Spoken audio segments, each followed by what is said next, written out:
to the Elisha's Riddle podcast, a prophetic conversation where we unravel the mystery of Christ in all things. I have Mike Montalbano with Hi, us. everyone. Yes. Mike, some of you know, is usually in the background. He is basically helping this whole thing go forward week after week, and gets the podcast up and out to all of our listeners. So it's awesome. But beyond being a sound technician, podcast technical director, all of that, Mike is a pastor here at the Almond Branch, where we record and film this, and has been now for almost a year. Yeah. 2 years. 2 years. Full time, almost a year. Full time. Yeah. Yeah. But engaged and involved in the church here for 2 years. Yeah.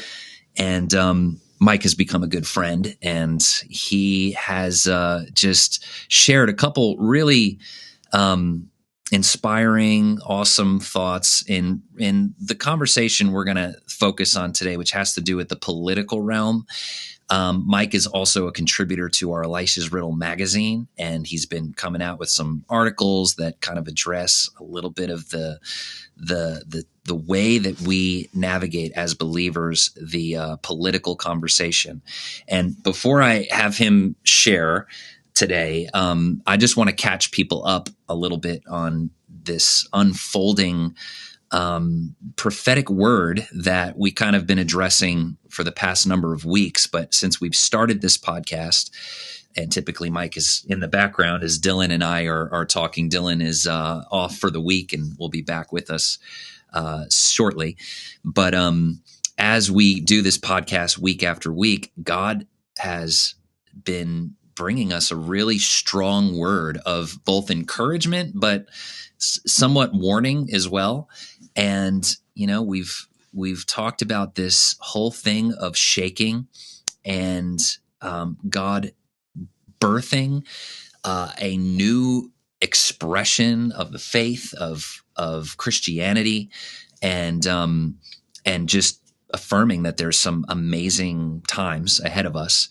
But this year kind of represents a pivot point, a tension, an inflection point, where we're gonna shift in the midst of a lot of, I want to use the word chaos. I don't want to be overly dramatic, but the Spirit of God hovered over the waters and the chaotic waters and brought order out of the chaos. So it is in the place of a chaotic situation, environment where God does some of his best work. And so I say that word soberly, but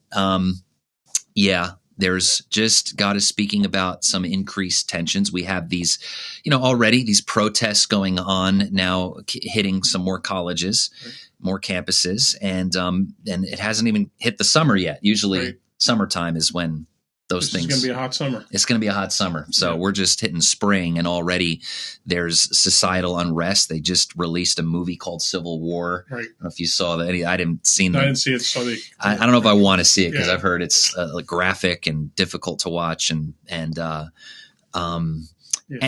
Anyway, Mike had a dream. I'm just going to can I recap the dream a little bit, and and then I'm going to hand it off. I want you guys to know a little bit about Mike's story and just where we got to this conversation. But at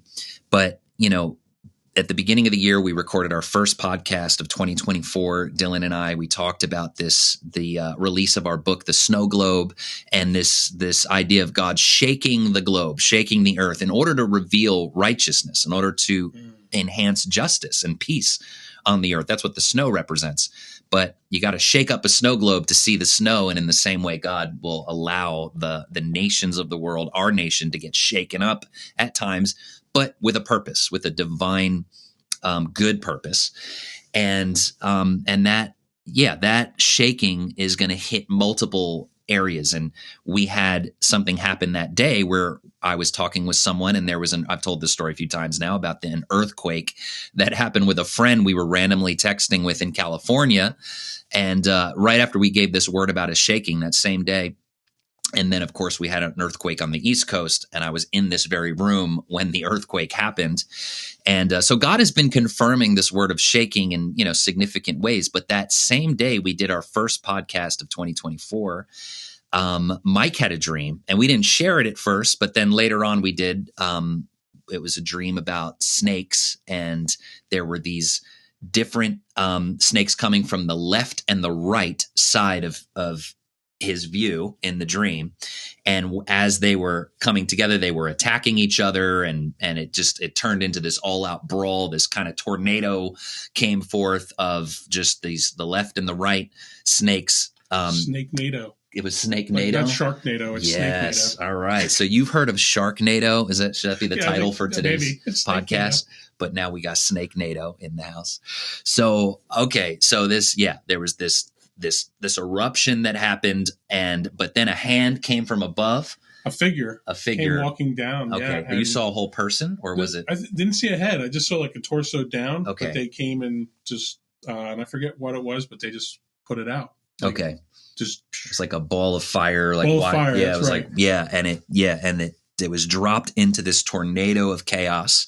And the whole thing was put out, right. Which I took very positively. I believe, we shared about that. I'm not going to recap all of that, but with the idea of the left and the right coming together, sure. that was something that makes sense. You don't need a prophet or a dream to tell you that in an election year, especially like this, there's going to be tensions, there's going to be problems. There's going to be brawling happening. But, when you throw some earthquakes in there and some other stuff and this word about a glorious church rising, you just feel like, maybe God is saying, get ready. Like it's going to get intense leading up to the elections and possibly after the elections. But the question we're coming to this today with, and we wanted to just have a conversation about, is how do we as believers navigate this political, intense season that we're in as a nation? What does it look like for Christians to be Christ, to represent Jesus's kingdom? Because we're at a higher vantage point in Christ. We're raised above all of these things. But there's a lot of Christians who want to just totally disregard the political realm and just say, well, Christians shouldn't be involved in politics at all. That's not wisdom either. Right. So there's a lot of tension, and that's why I wanted to have a conversation. So on my way over here from my office into this studio, I passed by my daughter's outside with her class because we have a daycare here, and my 2-year-old is in the daycare.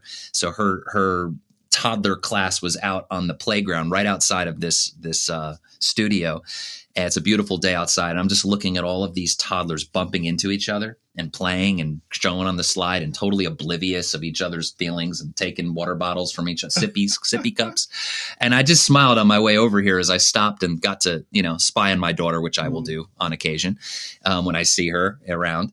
And I was just looking at these toddlers. I was just thinking about us as, human beings as little kids, just not knowing. And that brought you joy, right? It did bring me joy. Right. Yeah, it did. I'm just thinking the joy of the Lord is my strength, and you're the father looking down on your child there. Yeah, we're all His children, right? Yeah. Praise be to God. Yeah. But when He sees it, we as little Christs need to have that. Remember that the joy of the Lord is our strength. Yeah, yeah. And I think just thinking about politics is, we can be, I'm so much I can go back, but I'm just thinking like right now where we are, so much of the Lord, what Lord's bringing us through, showing us the chaos. There's going to be tumultuous times, pain, suffering, all that. But how do we as believers exhibit Christ qualities? And that is to be full of joy, full of hope, right? Full of grace and mercy upon others.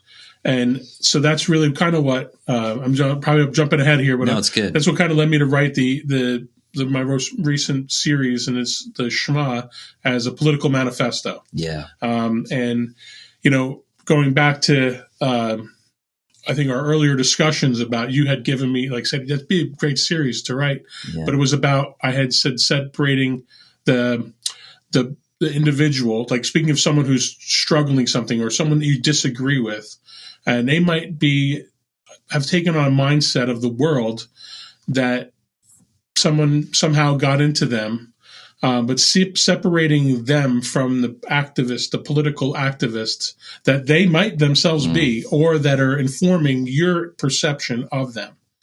Remembering that, first off, we are on top of all of other identities that we can place. Each of us are God's creation, and they are our brothers and sisters. And then we might not have a communion with them because they might not be living in the Lord, in the light of the Lord, and not awakened to their identity. But they are our fellow man. Yeah, and the Lord has saved them just as much as He saved us. Right. Yeah. So, how do we separate the two of those? So I know I'm kind of going off. Yeah, no, I want to get into that because that's what sparked our first conversation about this. As we were talking about just some tensions we were seeing in the church over, it was, I think, the Super Bowl commercial. Right. Oh yeah, This Is Us. Yeah, He Gets Us. Yeah, right? The He Gets Us commercial. Not This Is Us. That's a great show, but that's it's not. Yeah. That's after the Super Bowl. So that was sparking a lot in me as Mike was talking about separating, the individual person from the issues that get us so tense, so riled up. So I want to come back to that. Okay. But first, Mike, you had shared, actually, we brought you on briefly when we talked about the snake stream, and Dylan, I forget, asked you a question, and you mentioned politics were an idol in your life at one point. Yeah, so maybe, I don't know, share a little bit about your journey with this and wherever you want to take it, man.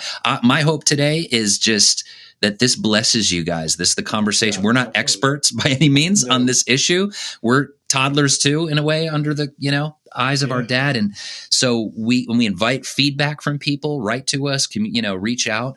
But we're praying this is a blessing and that this equips you to have some wisdom and grace for the shakings that are coming and are already here. So anyway, Mike, tell us a little bit about yourself. Yeah. So, I grew up in this. So actually the church that we're in is kind of a church that I grew up in. Yeah. So there was a lot of things that happened here back in the 80s. Yeah. I was told about Jesus when I was 8 years old. 1981, you could do the math and figure how old I am now. But it was a great experience just being here. My mom and dad had a hunger for the Lord and taught me a lot of great things. I'm so thankful for both of them. Yeah. But one of the things that they always had to participate, they were always politically minded. They were, especially around the time in the 80s, you're coming out of all the turmoil, very similar to today, really. Yeah. You have the things going on with the Iranian Revolution. You've got the oil crisis. You've got a president that may or may not be a good thing. Even he was a brother. He's a brother, but So then you have you have the Reagan Revolution. You've got all this stuff, and also at that same time was this awakening. They call it the silent majority coming awake. Okay. Whereas believers had been not paying attention to politics, and I think that's kind of like you had mentioned that before. Yeah. They were now waking up to hey, they have to be involved politically. Right. And some became activists, and some just became good citizens and followed politics and voted accordingly. Is that when the phrase, the religious right started to come forth? Yeah, because I'm not as versed in the history there. So I think that as more of starts in the 60s as a reaction to the the cultural revolution. So I don't call it confused with the hippie movement, the hippie movement, and so forth, and just people. And look, there's all good. You can go back, and these reactions are reactions to things are because something's not right. Right. And then there's a counter reaction to because usually we overact as people. Yeah. And then there's got to that's the story of humanity right there. We overreact all the time, and then eventually there's some transitory states where everything's great. But I think maybe that's what we're in right now. But I digress. So my parents, they had a very, very politically minded, and I remember but also strong believers, and being taught a lot about, just politics and faith, and watching them as well, like just how they live their lives. Yeah. And they relied on Christ solely, even when things weren't right, when they were struggling through financial issues or even their personal issues with each other in marriage, and then raising me and my brother were crazy kids, as most boys I think are. Well, probably every child is crazy. Yeah. But we were tumultuous, but we were tumultuous young men. Yeah. And they had to deal with all that, but they've continued to talk, especially my mother, reminding me about how Christ is always with us. He's never going to leave us. And so having that in my head, even though I was learning about politics and then going to college and yeah, I mean, you talk about colleges today. Yeah, I have to say that the same thing was going on in the 90s. Mm-hmm. You had politically activist professors teaching you things that were questionable, but in some ways it was I took it as a challenge, not to challenge them directly, but to challenge me. What did I believe in? Right. And so as I'm getting older, I'm starting to, become of age to vote. You get involved in thinking politically and getting activated, I had, just sidebar. It was like the West Milford, here in West Milford, we had this young lady who was involved with McDonald's changing from polystyrene containers to paper containers. Okay. And so the West Milford High School had an environmental club, and I got involved, and I was like, man, yeah, I love the earth. It's a beautiful place. Okay. So we'd go to these rallies in the city. Wow. And we spoke with the UN, and it was great. I think the teacher's retired now, but he was able to really bring very politically active individual, but he was able to bring us to places to see things. And we go to environmental rallies. Wow. In the 90s and in the 80s. Wow. And there was all the leftist socialists were all, it was all climate change stuff. Climate change, and it was wrapped already into economic things. Yeah. So that kind of set up red flags for me. I am not a communist, and I never will be. So I'm just letting you know. But you were there still on behalf of like the planet and good stewardship. I thought it was really interesting. There's something true and good in the middle of that. Absolutely. And that's like part of the struggle with all of these issues, all these things, right? There's a little bit of truth, and there's a little bit of oh yeah, like there's something there, but then all of a sudden those other framework comes around and says the reason for that is that person over there or this thing here.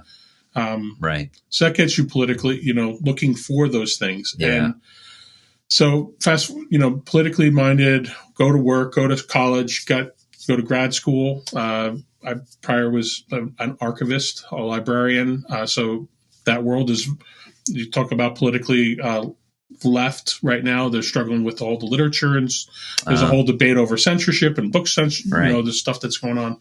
And it's amazing to see, even in that environment. I go to like conferences back in the early O's, and it was very worldly minded, a very left caused. And I'm not trying to come down either way. I am, but I'm not trying to avoid talking to people directly about politics. Yeah, but no, it's good because I want to hear your story direct. And you're finding yourself from obviously a conservative background, but in these environments where you were working with and people of totally different perspective. Yeah, absolutely. Yeah. And I have to say, like, conservative in the fact that I love America.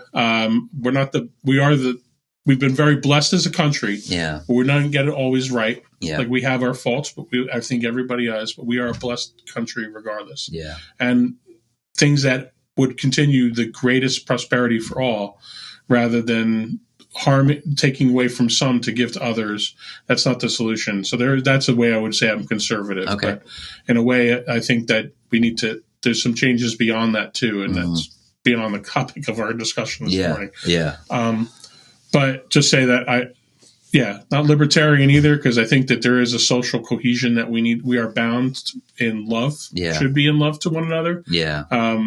And a philo love towards one another, that we love each other as brothers. And I think the libertarian kind of thing is more each goes as each man for himself. Yeah. And I'm not for that. It lends itself to that more of an isolated, independent view. And I think we're a society, like we're communal, just like ancient Egypt. I mean, ancient Israel was a community built around family. Yeah.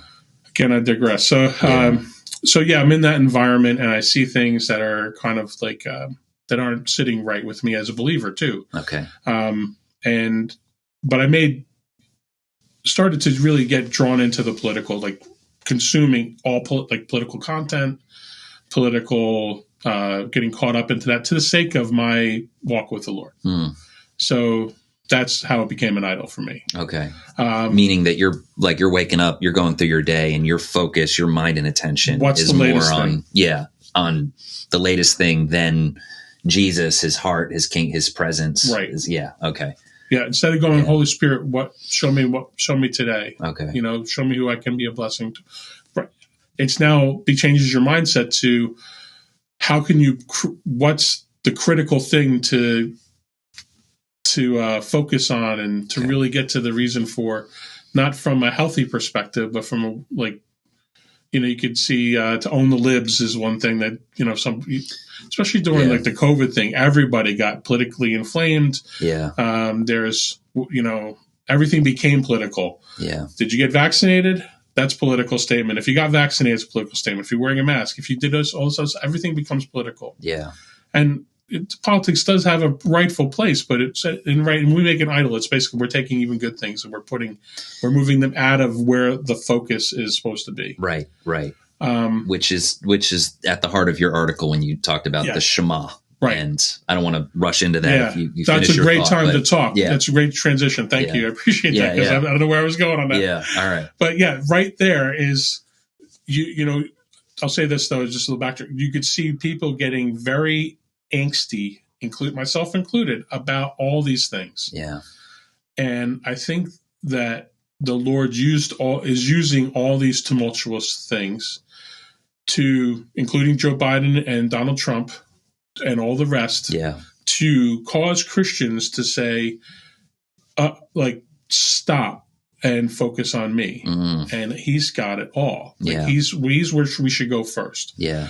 So I'm speaking for myself, and I know if I'm feeling it, I am not the only one. Yeah. There are others who go through this. Yeah. And I just hold that thought for a second, just because when you said God was using the tumultuous times, that to me is so important, because that's what God does in any relationship. We were just having a leadership meeting yesterday talking about tension and seeing things differently, right? And how God uses that in order to bring more cohesion as a team. And so I think of marriage, I think of any relationship, we shouldn't be afraid of conflict. Right. And I think that's just one word of hope and encouragement, even as a nation, that God looks at our nation the nations are compared to dust on the scales in the Bible in Isaiah. It's like, we have no idea how simple everything looks to God. We use the analogy of the airplane, like 30,000 feet. Everything looks so simple, just these square patches of land and cities, and you see the streets. It's so simple from up above, right? But God we can't even imagine how simple our nation is to him. And I just God looks at our nation with love, and he could use, as chaotic as it looks down here, he can take all of that and use it for good and use it to strengthen us. Yeah. And I believe that he has been doing that, especially in 2020, and it's going to continue this year. Absolutely. Yeah. All right. So we're going to go on change this direction, because I totally see that. You've brought up in the past about, the past few weeks, even in France on Easter, had the most amount of baptisms. Yeah. You're seeing baptisms across, these huge reports of thousands of people getting baptized in this country, elsewhere. And the whole world is going, not we think we're an American, so we're thinking about ourselves. Yeah. It's kind of like how we are. Yeah. But the whole world is going through turmoil right now. Yeah.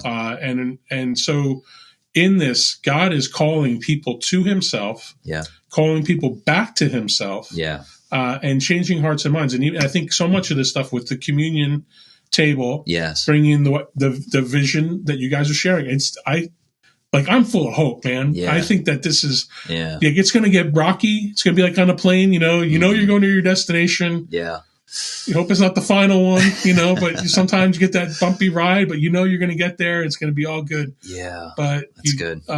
You trust in, maybe that wasn't a great analogy, but you trust in the pilot, you trust in the technology, and ultimately you trust in the Lord. Yeah. And my trust and hope is in the Lord and what he's going to bring us through. Right. And you see it in the change of hearts and people. Yes. Yeah. You The know, Russell Brand thing was awesome. I know Russell- I Dylan saw brought it that. up, but I actually saw his testimony. And this guy who's a major influencer, if you don't know who he is, just has been an actor, comedian, and a major social media voice for years. And he's truly had an encounter with God and is surrendering his heart to Jesus in a really genuine way. And, but he's another one coming out of the chaos of 2020 and this past season. And you watched his journey over the years on his podcast, where you see him questioning things and opening up to other perspectives. And it's just so cool, because where is that going to, if you're genuinely honest about the truth, and you are genuinely honest about wanting truth, about looking for truth, you're going to find it. The truth is a person, you know? So amen. It is. You know, just talking about Russell Brand, I remember 2020 during COVID, he was like one of these guys who came out, and he was very out there in some of the clips. Yeah. And some of it was like, man, this person's unhinged. Yeah. And so I just want to speak to the inner turmoil. Obviously, he was dealing with a lot of inner turmoil. Right. So it's not just even relationally to one another, it's in our own selves. Right. But at some point, he turned to the Lord. Right. Or someone probably said something to him about, check out Jesus. Yeah. Yeah. Or, maybe not, probably didn't use those words, but and he did. Yeah. And it might have been in a vision. I don't remember how he actually came to the Lord, but I know seeds were planted for sure. Yeah. And so we need to be planting seeds. Yeah. And so maybe back to the part of the article, what I'm going to get to in the next installment is kind of like what that looks like, and how we can be planting seeds and loving the person in spite of their activism. Right. Out of the 60s hippies movement and the sexual revolution from the 60s, you have the Jesus movement. And I know we've talked about that a little bit. I don't know if we've talked about it in the podcast, but I know we've talked about it personally. Yeah. But here we have these campus protests. With the last time that there was a major campus protest around that time. Was it? Yeah. And I mean, there's been stuff over the last few years, but this not year to this seems degree. to be. And yes, there's outside agitators, and there's a lot of evil. There's a lot of evil going on. Yeah. It's not peace, love, and joy. It's destroy. But the similarities are amazing between the 60s. I mean, I'm just even thinking of a Kennedy running for president right now, and just there. But there's so many things that kind of like speak to that the 60s was a major moment of transition and a moment of that led to an awakening. It led to a Jesus revolution that we forget about. Thankfully, there was the movie that came out that helped. Bring us anyway. Yeah, keep going. Yeah, so I just wonder how much out of this people are going to be reacting to the overreaction that they see being carried out on campus. They're going to react and say, "I don't want any part of that." Yeah, there has to be something more than what I'm seeing being just demonstrated here. Yeah, and we hear about revivals happening on college camp. Was Asbury was last year? Asbury was last year in Kentucky. People encountering the presence of God in a very real way. I mean, and I heard it firsthand from people that were there. Right, that it was a legit, extreme moment of God's peace coming over them and really changing their lives, bearing fruit afterwards. Yeah, but then there were baptisms in campuses. I think in Florida, Georgia, 5,000 and Georgia, 5,000 people were baptized in a day. And so there is legitimate stuff happening from the Holy Spirit on our college campuses. Yes. Yeah, absolutely. Yeah. And there's a lot to go with from there. We'll talk about the Shema real quick, just because